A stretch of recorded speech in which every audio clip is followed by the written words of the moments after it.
Hello to everyone and welcome to our first panel, Locating and Supporting New Voices. Now, many of us know that what we want is a diverse industry and we know we don't have that, okay? So there's all sorts of things that we could pinpoint that aren't quite right yet. We don't have certainly enough writers from enough backgrounds. We certainly don't have enough people of colour on screen. While you might say that we've made some progress introducing more women into the industry, I would suggest that women over 50 are pretty thin on the ground. And as regards crew, as regards many HODs, we still have problems. So cinematographers, women cinematographers, I think Jaro would probably agree, are few and far between. So what I want to do today is to talk to three people who are going to come at this from a very personal perspective. They've got the experiences around these topics and they're going to share their insights with us. So I'm going to introduce you first to, we'll start with Nuala Sullivan, who's founder and chair of Women Over 50 Film Festival in the UK. Then we have Derek Ugochukwu, actor and screenwriter, and Jaro Waldeck, Irish-based DOP from the Czech Republic, originally in Dublin-based, I should say now, Jaro. So you're all really welcome to Catalyst, and thank you very much for coming. Can I start by asking each of you to tell us something about yourselves, and also what brought you on the road to the point where you are now? So Nuala, can we kick off with you? Tell us something about yourself and your film festival.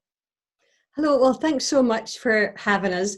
I'd first of all like to say, in case anyone needs a wee idea of what's happening on screen, I'm an older white woman, I've got short white hair, I'm wearing a black top, sitting on an armchair with a tartan background behind and a load of books behind me. I'm Nuala, my pronouns are she and he, she and her, and I'm so delighted that you have welcomed WOFF to the Catalyst today. A wee bit about me. I was a writer and producer, mostly for radio and theatre for a number of years. Sorry, of course, a huge bit of my introduction should of course be, hello, I'm Nuala and I'm 58. Because I'm proud of the years I've got and I don't want to pretend I'm anything other. That's who I am. So, in my early 50s, I wrote my first short film and I produced it as well. And it was about a woman in her 50s. And part of my job as a producer was to go around film festivals and see where I thought this short might fit in. And I'd always gone to, theatre and art galleries and film festivals, all through my life. I'm not scared about having an opinion about things that I see and consume. But when I went to a number of short film festivals, mostly around London, which is where I'm based, I found that I wasn't seeing very much representation of older women, in their stories and what they looked like and what their experience was. And more than that, I found in the bars afterwards, I experienced something new and strange and unpleasant for the first time.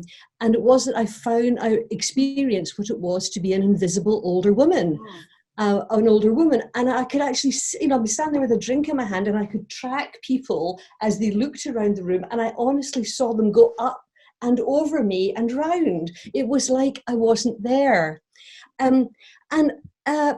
The thing about that, it took me a while to recognise and be able to articulate what was going on and actually to name the feelings that I had. And actually the feelings were loneliness and shame. And it took me a while to figure out about it. And I come from a kind of feminist background where if you name a thing, even if it's embarrassing or you think it's only happening to you, actually other people might come in and say, well, actually I feel that too. It made me think, do you know what, I'm not having this. I'm going to set up a film festival where people like me and people not like me will feel welcome. And that's how we set up WOFF. And the rule that we came up with very early doors is the rule we still live by now, which is that every short must have a woman over 50 at the heart of it on screen, or a woman over 50 as the writer, producer, director. So what we made was this, I think, super welcoming festival where a 23-year-old young man could make a documentary about his 53-year-old grandmother, and he and her and the film would be welcome at WOFF. Yes. So it came from a personal experience and a feeling of wanting to do something positive rather than say, oh, this is crap and just this is awful. I wanted to do something positive, and I wanted to do something fun, and that's what brought it about. Oh yeah, that's a great story actually, Nuala. I hadn't realised where it had, where it all had come from. So let me leave you for a minute and move on to Derek. Derek, can I ask you to tell us something of your story as well? Oh, wow. And thank you very much, Susan, for having me. It's a pleasure. It's such an honor to be in the midst of such prestigious, remarkable people. So my name is Jaro Ugochukwu. I am an actor, screenwriter. I didn't initially begin in this field. I started off as a business student and I was working as a fund accountant. But I wasn't enjoying what I was doing. So while I was working as a fund accountant, I started taking acting classes in the evening. So my daytime, I'm doing my 9 to 5, and then evening time, I'm taking part-time classes. And it was kind of like I did that for like a year. And finally, while I was still trying to navigate my life and decide what I knew what I wanted, but I just felt like, I just felt like I was drifting away. Like, you're trying to get to the lighthouse, but the tide is taking you away from where you want to go. But the decision was clearer when my company finally let me go after 2 years of working with them. So I just felt like, you know what, if this ship is going to sink, I might as well go off and do what I've always wanted to do. And funny enough, the same day I was let go, I got a call from an audition play that I had. And I just took it as a sign and I just went from there. And this was back in 2017. So I began acting professionally. Well, I didn't start professionally at first. I was just doing every short film I could get, student films, anything I could lay my hands on just to get experience. And finally, I got an agent, and writing then came in. But writing has always been in the background. It's just that time became like an opportunity to do it in a more professional setting. So I wanted to take it to the next level. And then I applied to IEDT, did my master's there. And what pushed me to it is just like, I would say, like every actor, I want to say, not getting booked, like not getting acting gigs, but that wasn't it for me. It was more like I just wanted to take control and have some agency over my career where I'm not having to depend on, like a role or something where, I feel like you don't need any permission to write. You could just sit down and write your truth, and that would be enough, well, at least for the first draft, that would be enough. So that's pretty much okay, Derek, I'll come back to you in a minute because there's several things you've said there that I have to hold myself back from jumping in. Jaro, let's come to you. What about being a DOP? I mean, what are the issues? How did you find yourself there? And tell us a little something about your journey first. Okay, thank you very much for having me, Susan. I appreciate it. How I became a DOP, I've always been visually interested in visual world. I painted as a kid, and as a teenager, I bought my first point and shoot camera, and I got feedback from friends that I was good at taking pictures. So when I was 18 and moved to the UK, I started learning more about photography and got really interested. And then I moved to the USA and I enrolled in college and I studied black and white and color photography. So even, from young age, this was always my interest. I didn't know it could become a career, but that was pretty much all I wanted to do. And then when I've taken all the photography courses that were available, I realized I wanted my photographs to move. And a friend said, well, that's easy. You have to make films. And that's how it clicked for me, like, wow, okay, there's cinematography. And so I enrolled in Columbia College Chicago, and I did my undergraduate bachelor's program there. And just like Derek, I studied a 4-year degree over 6 years because I took it as part-time. I had to learn my living. So I worked during the day and I went to school in the evening and during the weekends. And after I graduated, I got an amazing opportunity. I got my first internship with Faden Papamichael. He's an Academy Award nominated DOP, and he was shooting a film for Oliver Stone. I like to drop that name every once in a while. And so I got this internship, and I learned a lot, and he encouraged me to keep going if that's what I wanted to do, if I didn't want to just be an camera assistant. He said, go and study further. And my home country, Czech Republic, has one of the most renowned film schools, cinematography film schools in the world. So I went, I got in. They only take 4 students a year. I got in, and the next 3 years I spent studying for my master's. And that's it. That was the journey. It was always that for me. And it was a long road by the sound of it, Jaro. Yes, it was. The degree in Chicago took 4 years. I had to do it over 6 years. And then similarly in Prague, the master's was a 2-year program. It took me 3 years because I had to work while I to support myself through the studies. So I had to kind of break it up, make some money, and then keep going. So yeah, I pretty much spent a decade getting to the top of the education for cinematographers. Okay, we'll come back a little later to find out what happened after that. But Nuala, I'm intrigued. I'm going back to you. I suppose I'm going to put sort of a different hat on for a minute and be the devil's advocate, because I'm sure that you must hear this, or you must have heard it. The idea that why would you need a special film festival for women of a certain age? Can they not just go into any other festival? And if their work is good enough, surely it will be accepted. What would you say to that? Well, the first thing I'd say is it's not a zero-sum game. Let's be in mainstream festivals, and let's have specialized festivals for people who feel that their voice isn't being heard, and that they want to be in a safe, welcoming environment. I do have something else to say, but I've just lost my notes for a wee tick. Can you just... That's all right. Don't worry. Would you like me to come back? Yes, I've got myself a bit lost because you jumped onto another question. So I was ready for the next one, and I haven't got my notes up for the next one. So just give me a sorry, tip. Nuala, you're grand, you're fine. Derek, can I come to you? How easy or otherwise was it for you to get your film made? Now, you'll know that there is an awful lot of talk about we need to get diverse groups in. We need people of colour on screen, all of this. So did you find that actually helped you or not? Okay, that's a very interesting question. I'll just to All My Darlings, my latest for as an example. It's my second. I realized that when I made my first one, my first one was just after I left my work. I just kind of found a producer, and we just kind of I funded it myself and just made a quick 1-day short, and that was it. But that was back in 2017. So 4 years had passed because we made To All My Darlings in 2020. Mm-hmm.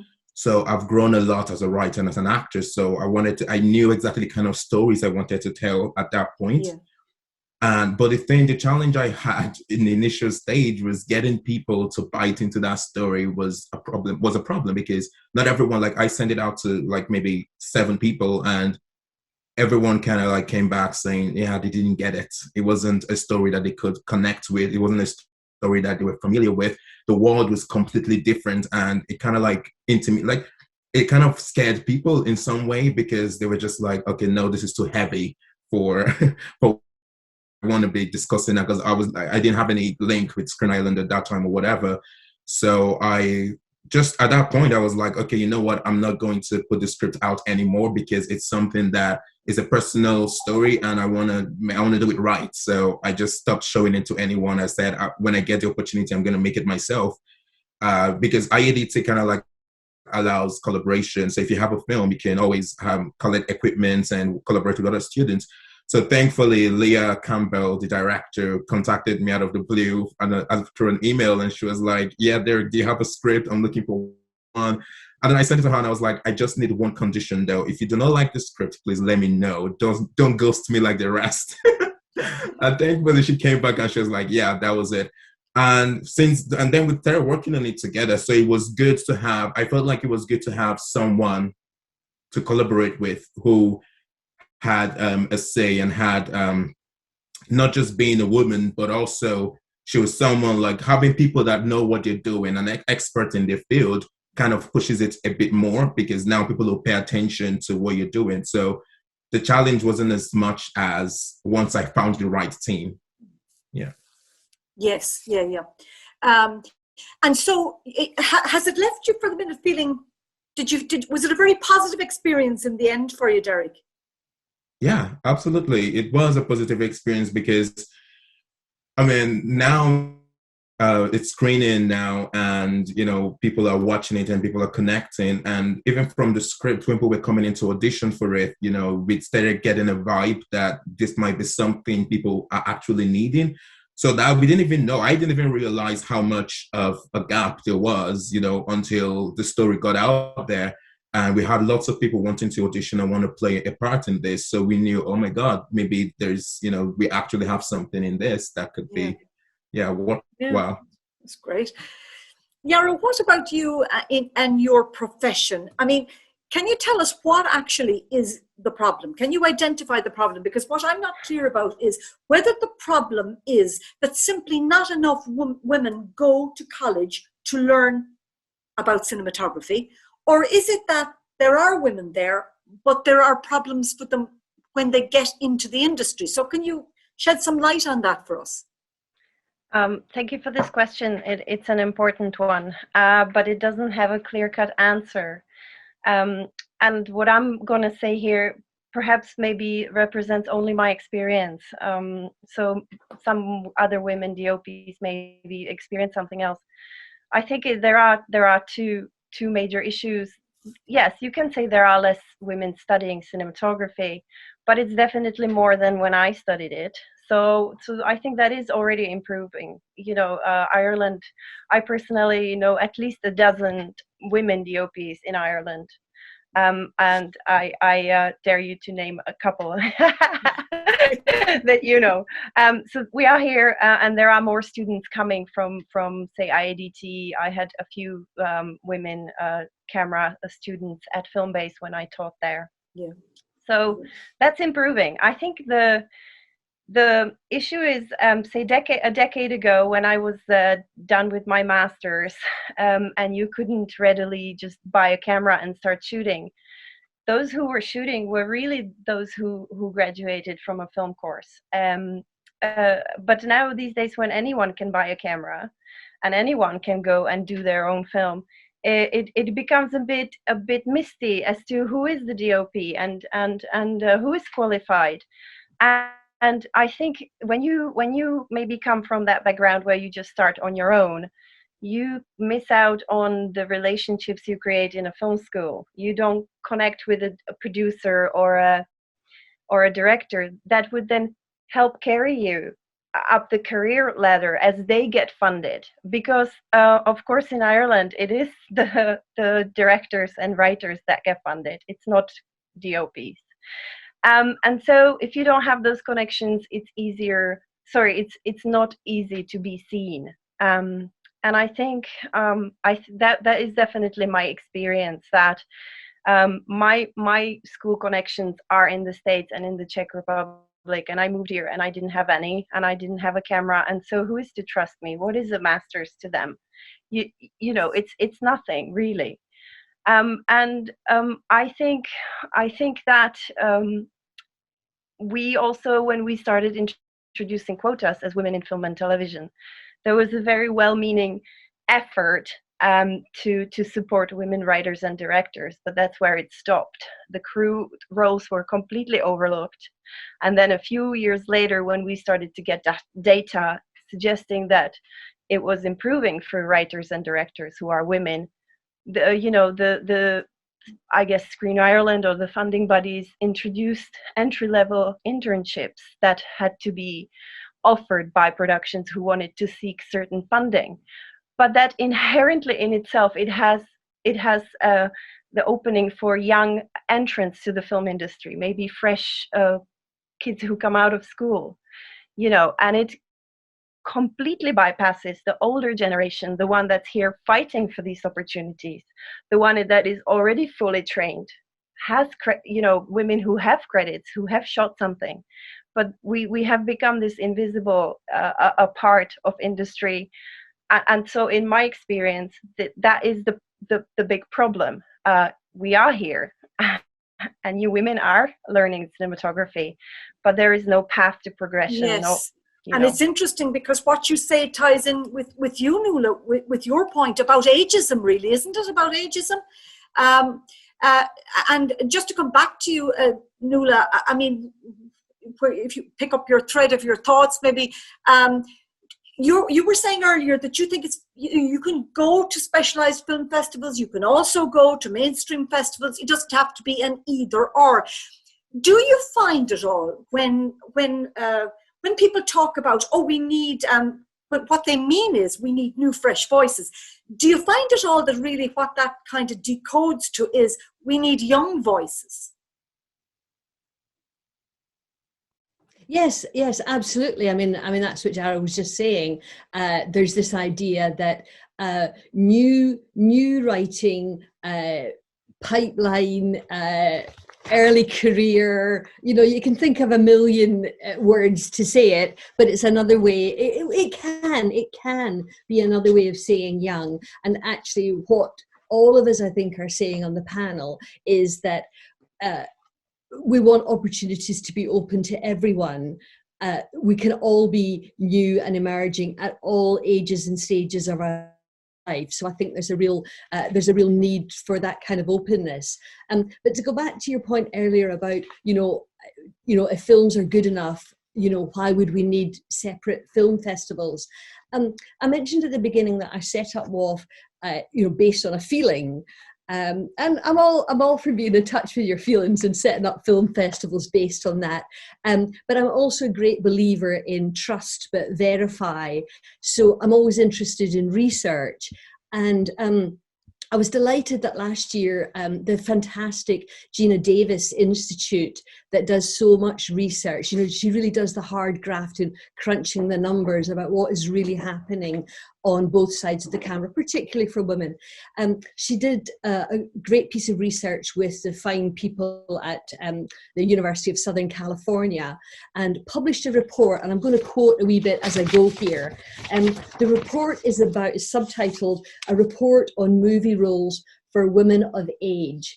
And I think it will be no surprise to you when you hear the title of the thing. It is frail, frumpy, and forgotten.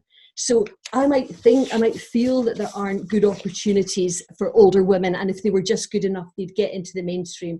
But the evidence is in, and what she did was, her and the researchers, they looked at the top grossing films of 2019, looked at the top 10 grossing films of 2019 from France, Germany, the UK, and the US. And what they found was that female characters over 50 were more likely than male characters over 50 to be shown as senile, homebound, feeble, and frumpy. And what she set up, I'm sure some of you will have heard of the Bechdel test, which is about two named women characters talking to each other about something other than a man. The Gina Davis Foundation set up this idea of an ageless test. And to pass this test, and very few films passed it, listen to how low the bar is. At least, the film must have at least one female character who's over 50, who matters and is tied into the plot in such a way that the removal would have a significant effect. What that says is she doesn't even have to be opening the film. She doesn't even have to be the star. That's how low the bar is. And secondly, that the character must be presented in humanizing ways and not reduced to ageist stereotypes. See also senile, homebound, feeble and frumpy. So they found that less than 25% of films passed this incredibly low bar. So we know that older women are getting roles. We know that older women are making films, but when they get in the room and they're trying to pitch their ideas, in their head, people who are listening say, well, I'm used to seeing senile, homebound, feeble and frumpy. And that's a big, long fight, and we've got to keep at it. And in the interim, some of us on the panel sometimes just want to retreat. We want to be with people who love us, and we don't have to fight the fight every day about I'm worthy because I'm Black, I'm worthy and I live in a wheelchair, I'm worthy and I'm an older woman. I just want to be with people who love and are interested in me and my stories. And the kind of films that we get at WOFF include things like films about older synchronized swimmers, about ghosts that live inside radios, about FGM, about an older woman in Scotland who's planted more than 9 million trees. I just want to see cracking stories. Yes, exactly. And that's what WOFF and other kind of specialised film festivals give us, that we can just get in our room with our people and be loved and heard. Great points there, Nuala. Derek, I mean, in a way, what Nuala's looking for, on one hand, seems to be quite different maybe to what you might wish for. But in a way, there's an overlap with all these stories, isn't there, with the three of you? Because it's all about, different people telling different stories. And while we're not trying to say that every woman over 50 will tell a particular story with a slant on over 50, and neither, Derek, are we necessarily saying that every person of colour is only going to want to tell stories about people of colour. Nonetheless, I'd be interested to know, Derek, whether you feel that if there were more, let's say, writers and directors of colour, would we get different stories on the screen? Oh, wow. Absolutely. Yes. If we had more writers and diverse directors, for sure, because diverse writers, they allow you to see yourself represented in story and to explore your identity. So, for instance, a lot of people I know in my community tend to watch more UK shows than Irish shows. And I wondered why. That's because you see yourself, they see them in those other shows. Like you watch a show where it brings you back to your childhood, where you're seeing characters that are so much like you. You're seeing people that remind you of your mom, your dad, your teacher, or, things like that. So that plays a major part. And diverse writers are the ones who get to do that. And, they bring this visibility of culture that are different to ours, So you see a lot of, just the way they say art has a lot of power to enlighten and educate. That's what diverse writing could do, where we're addressing issues, we're addressing differences, we're addressing those barriers, those things that people will be so scared to talk about or ask because they don't want to be labeled or accused of anything, Sometimes you go on Twitter and you see a lot of ignorant tweets that are just like mind-blowing. Some of those things could just easily be educated through media, through the films we watch, because those things are powerful. And that's what diverse writers bring to the table. They're building a community where you're having, that unity and inclusivity. That is what it does, because you're covering, like I said, there's a gap in every society. And these gaps could be created due to, say, race, gender, social status, whatever it is. And if you decide to, ignore the rest of the population and you're just making one kind of film, telling one kind of story for one kind of culture, one type of, it's almost undermining the whole art of storytelling, which should be an inclusive process. So it's almost like you're telling the other people, hey, look, we don't want your voice in here. Just sit back and watch whatever we give you. But and Derek, sorry, Derek, to cut you over there, but I was just thinking there as you were talking about, do you think, because it's that whole circular thing, isn't it? If you speak to funders, they say, or you know, anybody who you're asking for, the producers or whatever, they're going, oh, well, I mean, those people are not out there. They're only new to Ireland. People are coming in and they're new and there's nobody telling these stories. Now, it's not your business to find the writers or the directors. And sometimes those in power do that, don't they? They put the problem back on the groups concerned, and they say, well, where are they? You find them and let me know. We'd love to know where they are. So I'm not asking you to do that, Derek, at all. But I am asking you to say, do you think that will say you creating your stories? Let's just take you. And you showing particular worlds and, you know, using a variety of actors that perhaps haven't been seen that much on our screens. Do you think that will spark others to become interested? Do you think it's important? Can you lead the way? Is there is it essential, in other words, see it, be it?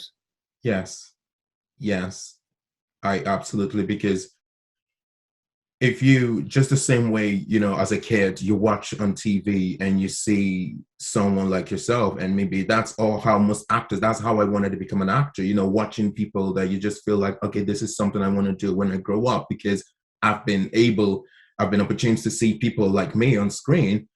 The same way as well with storytelling, where, you know, if they see you're succeeding in what you're doing, there are people with so many stories who wouldn't even know how to begin or how to go about getting their stories out there. But if they see that, okay, this is how Derek did it, this is how, you know, this is what people are looking for now, you know, it would motivate more people to tend to want to write, want to learn how to write, want to tell their stories, want to collaborate with more people. Then there'll be more diverse stories.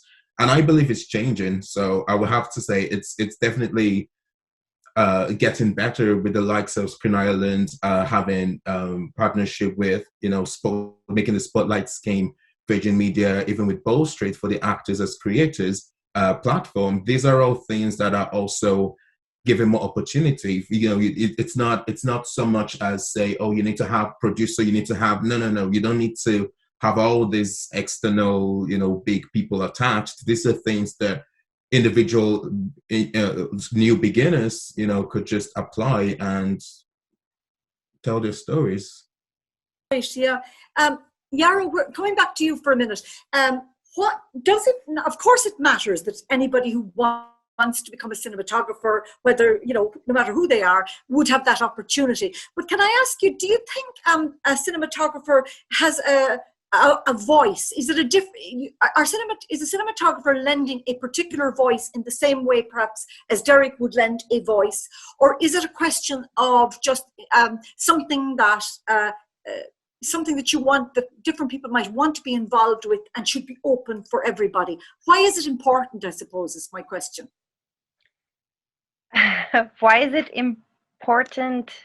What is the question? Sorry, Susan. Why is it? The question is really, I understand when I'm asking Derek there, I like at some level you can understand that Derek, as person of colour, him writing and being involved in all of those aspects, bringing a film to screen, that is an important thing. People will see it and they will say, yes, I could be that person. So what I'm saying to you, Jaro, is, and Derek also shapes the story. He can actually bring worlds to the screen. So for those who don't know maybe the detail of what a cinematographer does, is a cinematographer bringing a particular vision and voice, or is it just that it's a profession that everyone should have access to? Okay, I understand. I understand now. I think it's a profession that everyone who wants to do it should have access to. But it is definitely a profession that's out there for a privileged few.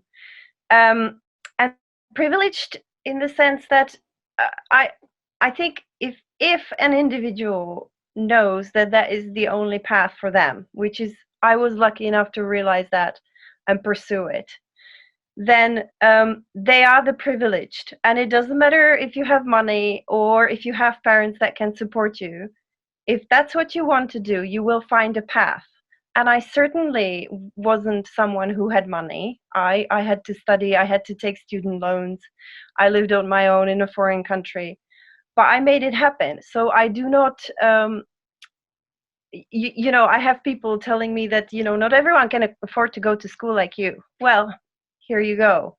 And that's why it took me so many more years to complete the degrees. You kind of if you then get this privilege to study, whether you make it your own or someone supports you or whatnot, or this privilege to pursue the path, you definitely develop your own voice. It's like having 10 painters in the room and telling them, paint a bowl of fruit. You're gonna get 10 different photographs. Pictures. Sorry. So yeah, every cinematographer has their own style, and they can alter it from movie to movie based on what the movie requires, what the vision of the director is, and who are the other HODs that come in, production designers, costume designers. That it all kind of molds and shapes into a common vision.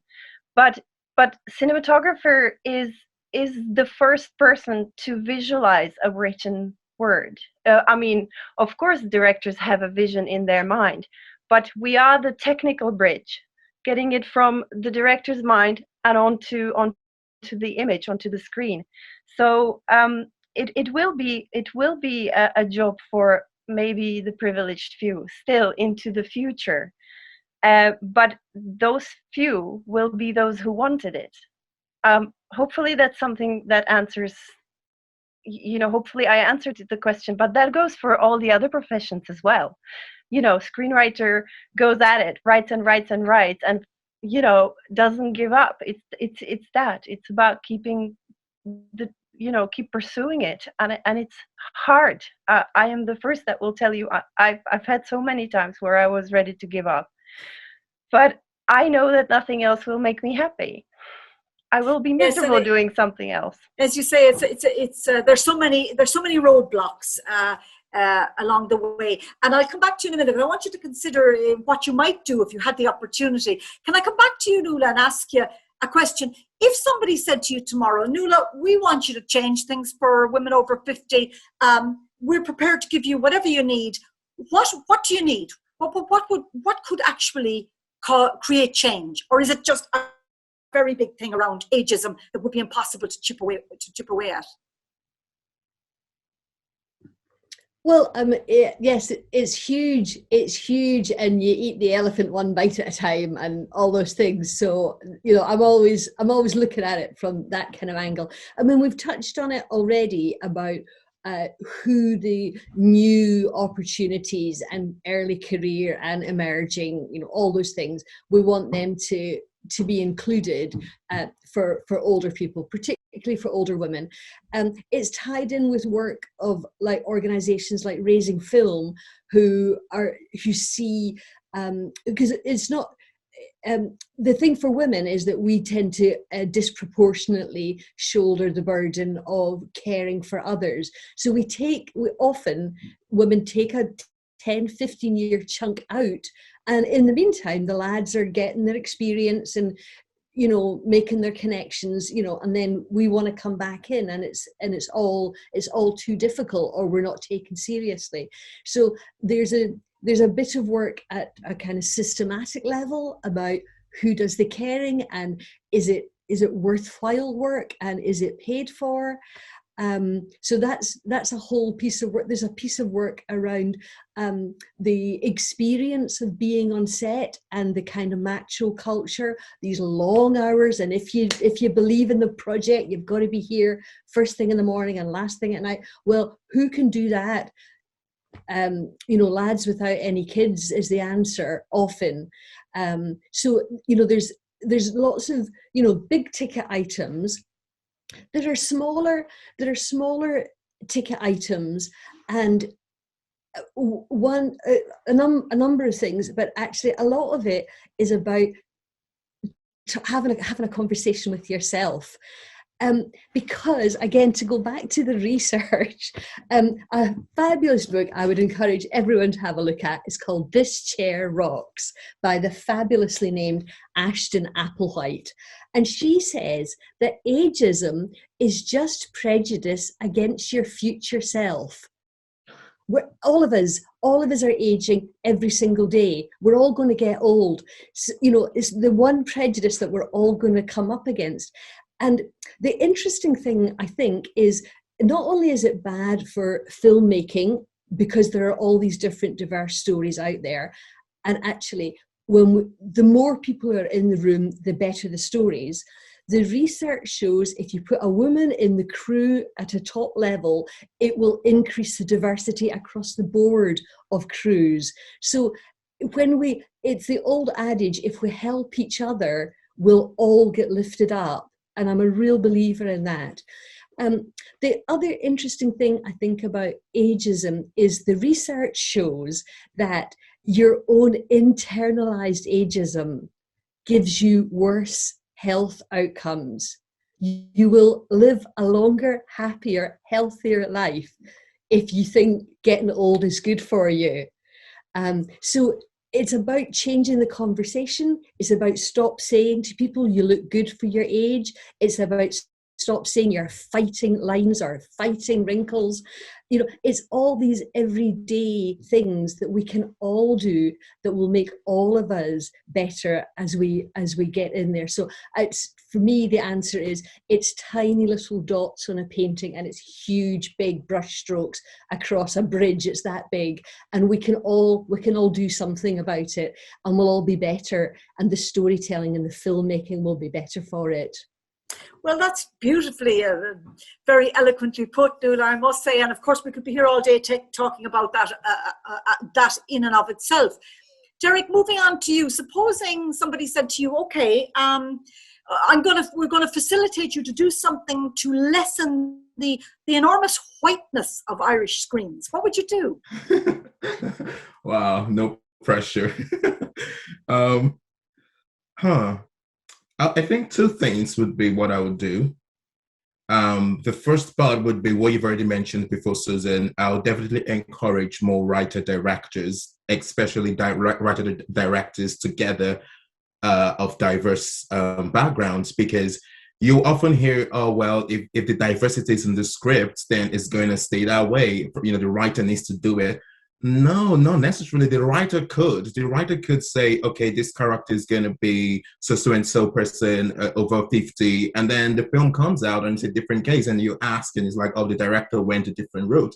So I feel like if there's more writer-directors that can have control of their work, so no one else can take it and then changes the way they want to change it, or wash it the way they want to wash it, you know, that truth, that voice stays in there and without being altered. The second thing I would say would be, now this might, I don't know how much of impact, but I know this might definitely do a big part, play a part in it, would be having ethnic casting directors, because I feel casting director has a say in swaying how, you know, when it comes to persuading. So I feel if we have more casting directors, say in the future, of diverse backgrounds, these are people who know what it's like to come from an ethnic minority, to know what it's like to be a marginalized community, so they know how to genuinely fight for those voices that are not being heard. So if a director wants a film that the protagonist is going to be about an Irish family, which is fine, I feel an ethnic casting director could come in and say, okay, hold on, what about the neighbor? They could be Indian. The person across the road, they could be a Pakistan family. Why don't we have that? Why don't we see that? Which is the everyday reality here, but not so much on screen. So I feel those are the two things I'll definitely begin with. Yeah. Yeah, I mean, that's a very, very reasonable point. Do you think initiatives like that, the Spotlight of Screen Ireland, do you think there's a place in there for those, for more of that? Yes, absolutely. I mean, the theme for everything they've done this year has all been on diversity. Every festival I've seen this year has all been on increasing and pushing and trying to find those new voices. This wasn't always the case. And I feel like, you know, if that hadn't been, you know, if this hadn't been the situation, I mean, voices like mine wouldn't be heard. So I'm very thankful to those opportunities, and I hope that more of those would even emerge more and more, because I feel there's still loads of stories that are not being told, that haven't been told yet. Oh, I agree with you. And also, that's a very positive note, which is great to hear. Jaro, coming to you, what do you think about the future? I mean, like, if someone said to you, Jaro, come on, we want to change things, are there things that could be done that would help from your perspective? I'm not sure what they are, but I would certainly like to start. I would lead with transparency. And so everybody that is distributing money that's collected from taxpayers and gives it to productions, whether film, television, whatnot, I would want them to publicly release the data they started collecting on gender equality, the racial equality, and just so that we all can see where the money is going, who is getting funded. I think that would be the first step. Are you including crew in that, Jaro? Absolutely, yeah, absolutely. I want to know if a production company got money. I want to know who their crew is, the HODs. And I would also then, as a public body who's distributing this money, I would make it mandatory for the productions receiving this money to show who was in the room to considered for the job. So, if you say, okay, this DOP got the job, I would like to see who were the other 3 or 2 that were considered for the job. Because we need to create a track record of action. What do production companies do when they say, yes, we are open to new voices and to diverse voices? Show us, because the money that you're getting to make your movie, it is mine and yours and Derek's and Nuala's. I want to know. And if that is transparent, when you show it, there is nowhere to hide. And I see Nuala would like to say something. So I'll wrap it up quickly. So I think we need transparency from public funding bodies. And then one thing that Nuala mentioned before, you need to look at yourself. And if you are an owner of a production company and you work primarily with older white male directors, open up your eyes. Open up your eyes and just seek your own conscience. And I think hopefully, this is a nation of believers, of religious people. So hopefully you will get in touch with your own God and open your eyes and mind. So that's interesting, because in a way it's kind of like what Derek was saying there, that, maybe it's just about looking at doing things a different way to the way that we automatically do it. It's that sort of challenging of oneself and one's practice, I think, really. Nuala, were you trying to get back in? Yeah. I just want to pick up on what Jaro was saying there, because I think that's so interesting. And I don't know, I'm sure many of you know, but some of you might not know, that not that long ago, a few years ago, in Sweden, I believe it was, they said, if you're going to get public funding for your film, you need to show us that you've got 50. They were about gender equality. It was a gender equality issue. They said, we want to see that you've got 50-50 men and women through the ticket, upscale, downscale, crew, cast, that kind of stuff. And if you don't have it, you're not getting funding from us, and we're starting it tomorrow. And they just did it. And I am fed up to the back teeth of targets and initiatives and all that stuff, and there's always, and more work needs to be done. And actually Sweden just said, if you want public money, toe the line. And guess what happened? Filmmakers toed the line. So that's interesting, Nuala. And yes, it's something that, it's in a way, just very quickly, maybe. Are you saying then that you believe that some sort of quota system would be useful? 100% quotas for anything that's marginalized and underrepresented. Give us a quota, and if you don't hit it, there's got to be consequences, because words will only take you so far. I want to see your action. And I think all the suggestions that the other speakers have given are absolutely brilliant, a way of tracking and getting people from those marginalized groups into the jobs so that they can help make more opportunities. But I would absolutely go with targets and quotas. Absolutely. Okay, well, folks, I'd love to go round again because I could be chatting all night because you're singing my song, I have to say, but I think we need to leave it there. Thank you so much, Nuala, Sullivan, Derek Uchuku. Sorry, Derek, I wrote it down, I phonetically said it, and here I go again. Let me try again. Derek Ugochukwu. Is that near enough? Yeah, perfect. You let me live with that. Thank you, Derek. And Jaro Waldeck. It's really been a pleasure talking to you. Thank you very much. And the best of luck with your own careers. And also, here's to change going forward for all of us. Thank you. Thank you very much. Thank you Thanks so much. very much. Bye-bye.